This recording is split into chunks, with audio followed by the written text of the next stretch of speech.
Hello students, स्वागत है आपका पीसी ट्रिक्स भाई नितिन। आज की इस वीडियो में हम पढ़ने वाले हैं हाइब्रिडाइजेशन। मैं इस वीडियो में आपको 3 सुपर ट्रिक्स बताऊंगा जिसके द्वारा आप सभी सिंपल कंपाउंड के हाइब्रिडेशन कैलकुलेट कर सकते हो। तो सबसे पहले मैं यहाँ पे बात करूंगा एक बेसिक फॉर्मूले की, उसके बाद हम दो यहाँ पे ट्रिक हैं जिनके बारे में हम यहाँ पे पढ़ेंगे और उनसे आप सभी जो सिंपल मॉलिक्यूल हैं, कंपाउंड हैं, उनका आप निकाल सकते हो, यहाँ पे हाइब्रिडाइजेशन कैलकुलेट कर सकते हो।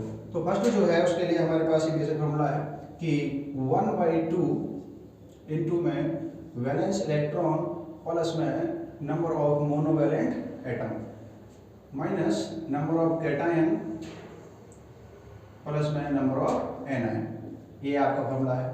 दूसरा क्या है, यहाँ पे जो ट्रिक है वो ये है कि आपको क्या करना है, जो कोई भी आपके पास कंपाउंड है उसके आपको एटम्स की वैलेंसी कैलकुलेट करनी है और उस वैलेंसी को कैलकुलेट करने के बाद उसका जो आंसर है अगर 2 और 8 के बीच में आता है, अगर वो आंसर 2 और 8 के बीच में आता है तो आप उसके डिवाइड करेंगे 2 से।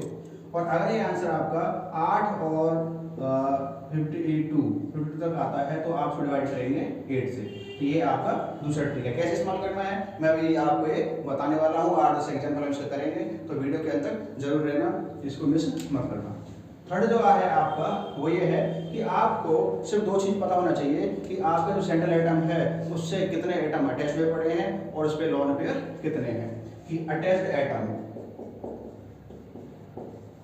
प्लस में लोन पेयर, ये बात आपको पता होनी चाहिए। मैंने तीनों के तीनों फॉर्मूले आपके बोर्ड पे से स्टार्टिंग में लिख दिए ताकि आपको पता रहे कि हम इस वीडियो में किस तरह से इन्हें कैलकुलेट करने वाले हैं। तो देखिए, सबसे पहले यहाँ पे कोई कंपाउंड है, मैं आपके लिए बात करता हूँ। यहाँ पे सबसे पहले SO2 सल्फर डाइऑक्साइड जो है, इसकी हम हाइड्रोजन निकालने वाले हैं। तो देखो, जो S है सल्फर, इसके लिए फॉर्मूला क्या लिखा है हमने यहाँ पे, फर्स्ट जो हमारा है कि 1/2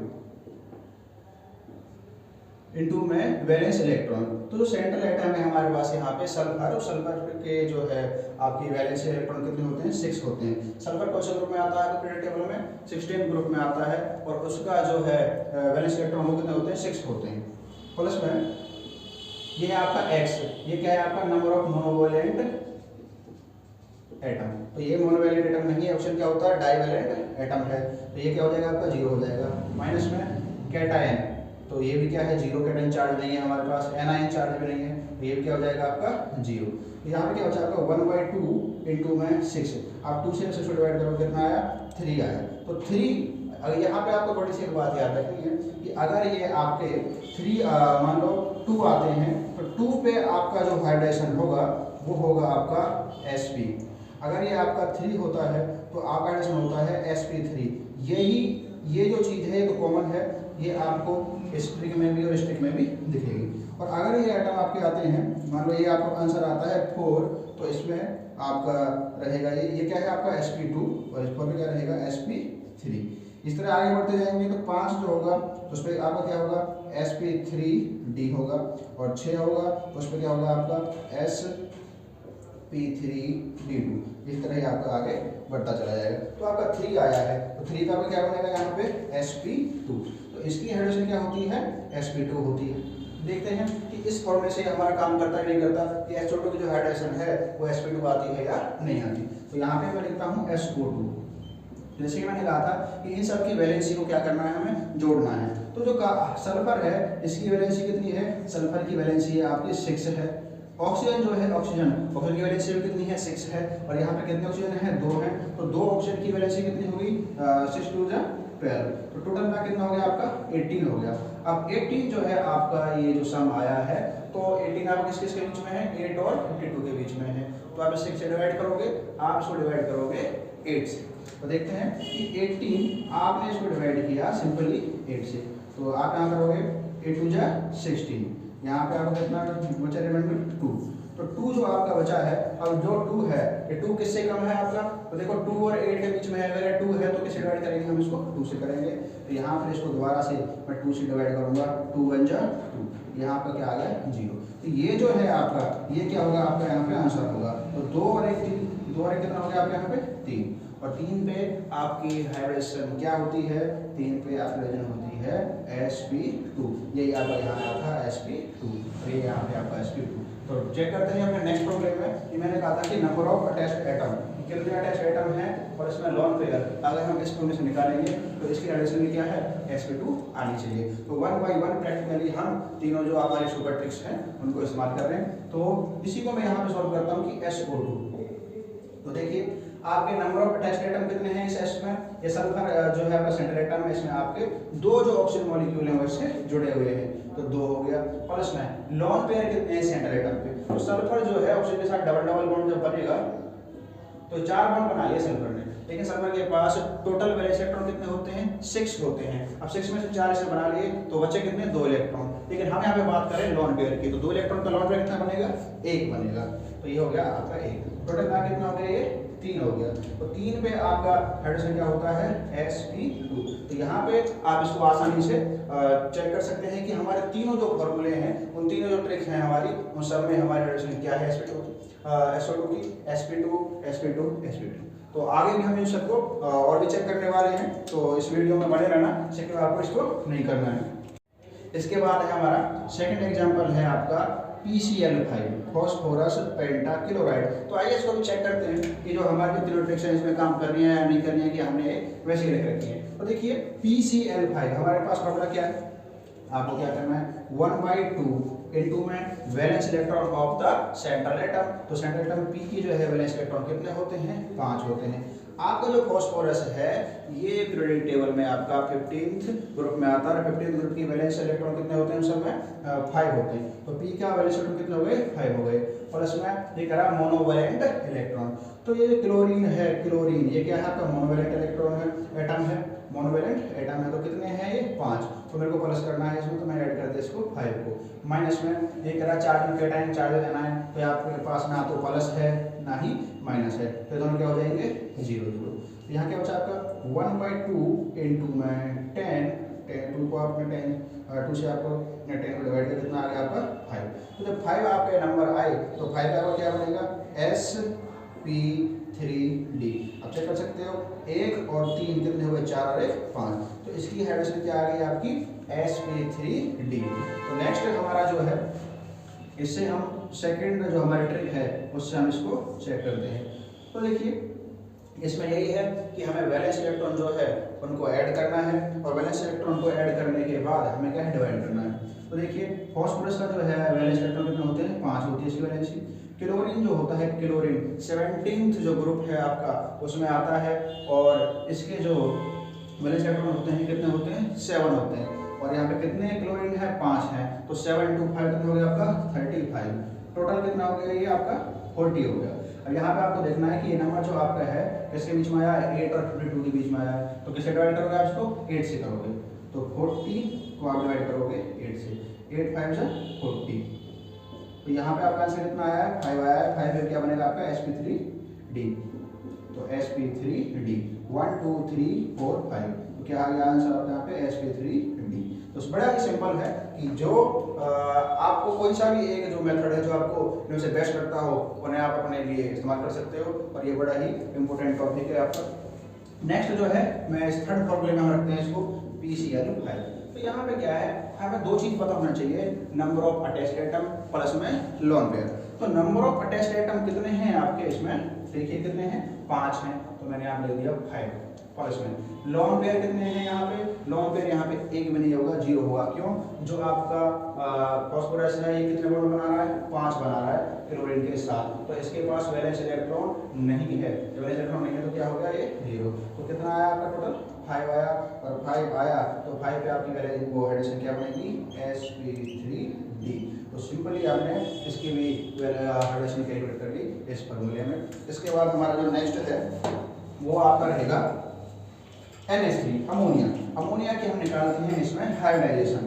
तो अमोनिया जो है अमोनिया क्या होता है आपका N जो आपका सेंट्रल एटम है वो कौन से ग्रुप में आता है 15th ग्रुप में आता है। 15th ग्रुप में आता है, 15th ग्रुप में जो आपके वैलेंसी होती है सभी एटम्स की कितनी होती है 5 होती है।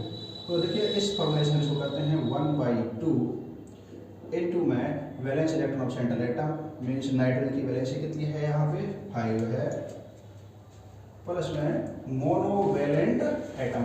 तो मोनोवेलेंट एटम कितने हैं यहाँ पे 3 हैं, तो ये क्या हो गया आपका 3, और 4 कैटायन और एनायन, ये क्या है 0 है, तो ये आपका 0। तो 1/2 5 प्लस में 3 कितना होता है आपका 8 होता है, तो ये कितना हो गया 2 4 जा 8। तो 4 नंबर आपका आता है, तो 4 नंबर पे आपकी हाइड्रोजन क्या होती है sp3 होती है। तो यहाँ पे आपका आंसर क्या हो गया sp3, s और 3 क्या हो गया आपके यहाँ पे p हो गए, तो sp3 आपके यहाँ पे हो जाती है हाइड्रोजन। यहाँ पे अगर हम इसको करते हैं तो देखिए क्या है NH3। तो नाइट्रोजन की वैलेंसी आपकी कितनी होती है 5 है, पीरियोडिक टेबल में कौन से ग्रुप में आती है ये 15th ग्रुप में आती है, तो हो गया आपका यहाँ पे 5 प्लस में एक हाइड्रोजन की वैलेंसी कितनी है, वैलेंस इलेक्ट्रॉन कितने उसके पास 1 है, 3 का कितना हो जाएगा 3 हो जाएगा, तो 5 प्लस में 3 कितना हो गया 8 हो गया। अब 8 जो है आपका आप सब किसे डिवाइड करोगे 2 से, तो ये आपका क्या हो जाएगा 8 डिवाइडेड बाई 2 कितना हो जाएगा 4, 2 4 जा 8, ये आ गया 0। तो 4 पे आपकी क्या होती है हाइड्रोजन sp3। तो देखिए क्या है 2 और 8 के बीच में तो आप 2 से डिवाइड करेंगे, ये जो लिख रखा है ये 8 के बाद मतलब आप इसको 9 कह सकते हो, कैसे तो क्या है 9 to 52 है, ठीक है। नेक्स्ट हमारा थर्ड सुपर ट्रिक है, उसके बारे में हम बात करते हैं NH3। तो वही है, बड़ी सिंपल सी बात आपको पता होनी चाहिए कि number of attached atom to the central atom. तो सेंट्रल एटम आपको क्या है यहाँ पे N है, कितने अटैच हुए पड़े हैं यहाँ पे 3 हाइड्रोजन एटम यहाँ पे अटैच हुए पड़े हैं 3, और इसमें लॉन पेयर हमें पता करना है यहाँ पे। तो देखिए जो आपका अमोनिया है उसके पास 3 हाइड्रोजन है, लेकिन वैलेंस इलेक्ट्रॉन कितने इसके पास 5, तो 2 इसके पास क्या रह जाएंगे लॉन पेयर, तो 2 लॉन पेयर रहे हैं आपके, सॉरी वैलेंस इलेक्ट्रॉन कितना है आपके इसके पास 2, और लॉन पेयर कितना रहा 1, तो 3 और 1 कितना हो गया 4, और 4 से आपका क्या आता है sp3। तो आप बड़े ही आसानी से इन सबको कर सकते हैं, आपको जो भी ट्रिक इनमें से बेस्ट लगे आप उसका इस्तेमाल कर सकते हैं। नेक्स्ट हम एग्जांपल लेते हैं यहाँ पे जिनॉन डाइक्लोराइड का, इसका जिनॉन डाइक्लोराइड। तो जिनॉन डाइक्लोराइड में जो जिनॉन है वो सेंट्रल एटम है, और जिनॉन कौन से ग्रुप में आता है पीरियोडिक टेबल में 18th ग्रुप में आता है। जब 18th ग्रुप में ये आपका आता है तो इसका वैलेंस इलेक्ट्रॉन कितने होते हैं 8 होते हैं, हम रखते हैं इसको 1/2, वैलेंस इलेक्ट्रॉन कितने हैं इसके 8 हैं, और एक्स क्या है आपका मोनोवैलेंट एटम, तो फ्लोरीन क्या है आपका मोनोवैलेंट एटम है, कितने हैं टोटल 4 है, तो क्या ऐड किया आपने यहाँ पे इसको 4 ऐड किया। 4 वन कैटायन एनायन यहाँ पे क्या है 0 है, क्योंकि इसके ऊपर कोई भी चार्ज नहीं है, ये आपको यहाँ पे क्लियरली दिख रहा होगा। उसके बाद क्या है 1/2 इनटू में 8 + 4 कितना होता है आपका 12 होता है, 2 से जब 12 को डिवाइड करो कितना आएगा आपका 6। जब 6 आपका नंबर आता है तो उसके लिए हाइड्रोजन क्या होगी आपकी sp3 और d2, तो 1 और 3 कितने हो गए 4 और 2 6, तो 1 3 2 कितना हो गया 6।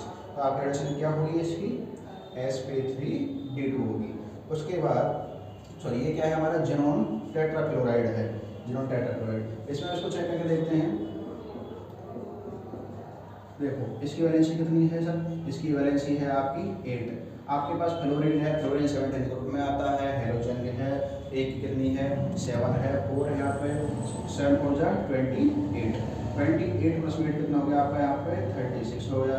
जब आप 36 को डिवाइड करोगे 8 से, तो 36 को आप 8 से डिवाइड करोगे कितना आएगा 8 4 जा 32, कितना बचा यहाँ पे आपका 4। अब 4 जो है आपका 2 किससे डिवाइड होना चाहिए 2 से, तो आप इसको डिवाइड करोगे 2 से, 2 2 जा 4, यहाँ पे भी आपका कितना आया है 4 और 2 कितना हो गया 6 हो गया, और 6 पे आपकी जो हाइब्रिडाइजेशन है कितनी आएगी sp3d2। तो बड़ा ही सिंपल है sp3d2। नेक्स्ट आपका हम बात करते हैं इस मेथड में, तो आपका जो जिनॉन टेट्राक्लोराइड है उसका क्या होगा। तो देखिए अटैच्ड एटम कितने इसमें 4 हैं, लॉन पेयर कितने होंगे इसमें, लॉन पेयर इसमें होंगे 2। कैसे होंगे, जिनॉन जो है उसके पास वैलेंस इलेक्ट्रॉन कितने हैं 8 हैं, 4 उसने बॉन्ड बना लिए, तो बचे कितने उसके पास 4 इलेक्ट्रॉन बचे, और 4 इलेक्ट्रॉन के लॉन पेयर कितने बचे 2 बचे, तो 6 + 2 = कितना हो गया आपका 6 हो गया। और 6 पे आपकी एडिशन क्या होती है सर, 6 पे आपकी एडिशन होती है sp3d2, ठीक है, ये आपका इसमें हो गया। तो ये जितने भी हमने एग्जाम्पल किए हैं, आप कोई भी एटम कंपाउंड मॉलिक्यूल का ऐसे यहाँ पे क्या कर सकते हो, हाइब्रिडाइजेशन सिंपली इन 3 ट्रिक से निकाल सकते हो आप। ये जो है आपका A to Z जितने भी आप सिंपल कंपाउंड पढ़ेंगे उन सब में आपका ये वैलिड होगा, और ये तीनों ट्रिक हैं आपको सब जगह वैलिड होंगी, तो इनको याद रखना आपके लिए बहुत ज़रूरी है। हाइड्रोजन निकालने के लिए जहाँ बहुत सारा टाइम लगता है, इन फॉर्मूले से इन ट्रिक से आप उसको कुछ सेकंडों में कर सकते हैं। तो ये आपको अगर ट्रिक पसंद आई हो तो इस वीडियो को ज़्यादा से ज़्यादा शेयर करना, लाइक करना। Thank you very much.